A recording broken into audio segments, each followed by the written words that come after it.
kai wannan abai ita za ta kashe ka.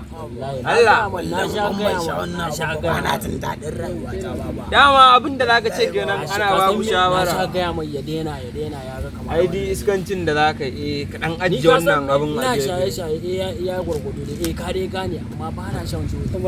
Ni ban da shayi wanda buredi me zan kafka wa ciki na. Dan ba kwai ne da gwanin daɗin shi ba. A goni yaro. Tashi ka karbo shi dan fara uwa. Shege ya gudu kenan dawo tumina. Ka san me yaron kuma ga alamun za a ga harka. Allah na gaya ma wajen kai.